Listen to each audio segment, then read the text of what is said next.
The episode opens at a busy playground filled with children. A woman encourages her child to go down the slide. The little girl hesitantly agrees, but halfway through, she screams. Moments later, another child follows, only to get stuck inside the slide and calls out for her dad. With two kids now trapped in the tube and parents panicking, one father rushes over to investigate. When he checks inside for the blockage, he makes a horrifying discovery. He pulls out the body of a deceased woman. The playground is quickly sealed off as a crime scene. Daphne and Oz begin questioning the nannies who regularly bring kids there. They identify the victim as Tara Foley, herself a nanny. While most of them admit they didn't know Tara very well, they describe her as a sweet, kind girl. One nanny, however, mentions a creepy guy who was often seen hanging around the park. Meanwhile, the medical examiner reveals that Tara most likely died from blunt force trauma to the head caused by a heavy object. Based on the evidence, he believes she was attacked elsewhere, managed to escape, and ultimately hid inside the slide, where she died around 10 p.m. As Morgan reviews Tara's phone, she notices 8 unread messages from a man named Brett Lewis. One of the voice notes stands out. Brett sounds irritated and frustrated, upset that Tara hadn't shown up. The team quickly concludes that Brett is likely her employer. Selena then splits up the team. Oz and Daphne are tasked with digging deeper into Tara's phone, locating her next of kin, and tracking down the creepy man the nannies mentioned. Meanwhile, Morgan and Koretic are assigned to meet with Brett Lewis to learn more about Tara's life and last known movements. Welcome back to Sandy's Timeline. Today, we're breaking down High Potential Episode 10. As always, don't forget to like, share, and subscribe so you never miss a recap. Let's dive in. At Brent's home, the detectives learned that Tara had been working for the family for about 4 years, and they considered her part of the family. When confronted about the angry voice note, Brent explains that he's simply strict about punctuality, not aggressive. During the interview, Brent's husband, Jeff, adds another piece of the puzzle. Tara had mentioned a strange man who often stalked her. She described him as someone she frequently saw reading a French magazine or newspaper and noted that he walked with a limp. This immediately sparks Morgan's memory of a newsstand in LA that sells French newspapers, conveniently located across the street from an ideal stakeout spot. Acting on the lead, Morgan and Koretic set up surveillance and track down the man. They identify him as Charles Lavoie, also known as Chuck, a private investigator and former colleague from the LAPD's traffic division. Chuck reveals that he had been hired by Brent Lewis, one of Tara's employers, to keep an eye on her after concerns arose about her behavior with their son. However, after finding no evidence of misconduct, his services were eventually terminated. Back at the Lewis home, it becomes clear that Jeff had no idea Brent had secretly hired a private investigator. When pressed, Brent explains that the decision stemmed from a post he saw 6 months earlier in a Facebook parenting group. A concerned mother had claimed she saw an unattended child wandering out of a library and nearly stepping into the street. Based on the description, Brent realized the child was their son, Ward. At the time, their nanny Rosa admitted to being responsible, which led to her firing. Soon after, they hired Tara, and by all accounts, she had an excellent relationship with Ward. But then another post appeared in the group, this time accusing Tara of endangering Ward. Multiple mothers seemed to echo the claim. Although the accusations turned out to be false, Brent, unsettled by the rumors, decided to secretly hire Chuck to be sure, keeping it from Jeff. Looking deeper into the Facebook posts, one name stands out, Karina, the woman who had originally written the post about Rosa. Now, her name seems tied to the accusations against Tara as well. Morgan and Koretic track her down, and Karina publicly clarifies that while she did write the post about Rosa, she had nothing to do with the later accusations against Tara.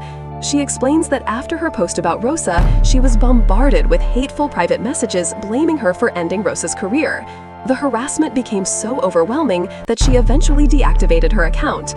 As for the night of the murder, Karina says she was at home preparing for an important presentation, offering that as her alibi. Meanwhile, Daphne uncovers another lead while combing through Tara's phone, a man who went by the name Lil Sketchy. His bizarre and unsettling messages from just a few days earlier suggest he may have been stalking her. At Tara's apartment, Morgan and Koretic notice stacks of overdue bills, hinting at financial struggles. They also find printed screenshots of social media posts, showing Tara was very aware of Karina's online harassment. While digging through the trash, Morgan comes across a flyer for a poetry show, an event hosted by Brian Schlotsky, also known as Lil Sketchy. When the team tracks him down, Brian insists he knows who's behind Tara's murder. The next day, he shows up at the precinct with his lawyer.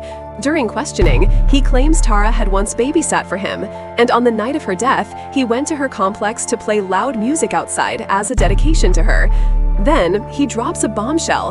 He suspects Mark, Karina's husband. Back at the precinct, as OZ and Chuck review playground photos, they notice something troubling. Tara and Mark appear unusually close in every picture. When Daphne presses Mark about his connection to Tara, he insists their relationship was strictly platonic. He explains that Tara didn't have close family, so he was simply being a supportive friend.